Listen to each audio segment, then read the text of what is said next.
I think one of the things that we wanted to do, if we were going to do an event, is to try to do things a little differently.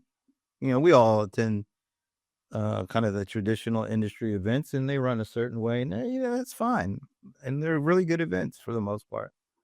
But there are certain things about these events that we don't necessarily like, and we thought if we were going to do an event, a live event, we were going to try to do things, experiment on some things, try some things a little differently than what we're used to. We've been doing the show weekly since the pandemic started, and we've gotten really, pretty good with doing these streaming events. We do some special streaming events beyond the traditional show like this. Our executive roundtable stuff, the what a CRM stuff, the stuff we did during the pandemic with the bands, the Battle of the Bands, and all that.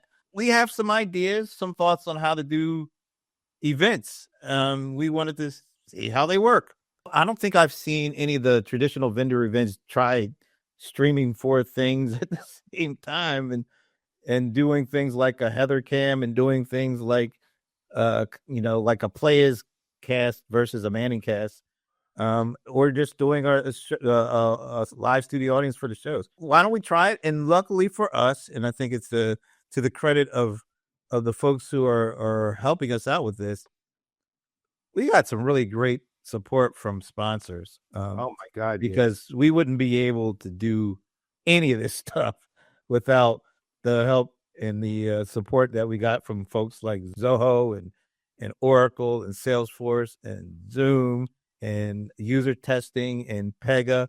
It just couldn't be possible. And Paul, maybe you want to talk a little bit about that. Yeah, look, I mean, the one thing we made clear even before this started, and to all the sponsors pre-agreement, we're not a demand gen conference. We're not. If you really think you're coming to land customers, either don't come or have a good time, and you're going to be fired when you get back because you didn't get in the park, right? So we told them that, and they didn't care.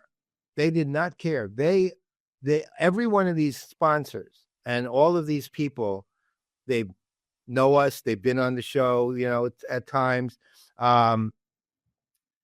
And they're people we know and love for a long time. They trust what we're trying to do, and they also know that we're trying to have an impact where we can change. Hopefully, people can learn from certain things that are both what we're doing and what we're presenting, both, meaning how we're putting on the conference and the content itself. And the idea is come back with some ideas that might help your company if it's your company, but also just it's kind of like what BYOB did. Have a good time when things are tough too, when things are a little bit stressful, because that's one of the other things that we did. And I will tell you, all 6 of these sponsors came through, and some of them had to jump hoops just to get the funding and do all these other things. And they did. They made the effort, and we not only thank them for it, we love them for just the people they are and have been all these years. And I'd say on the average,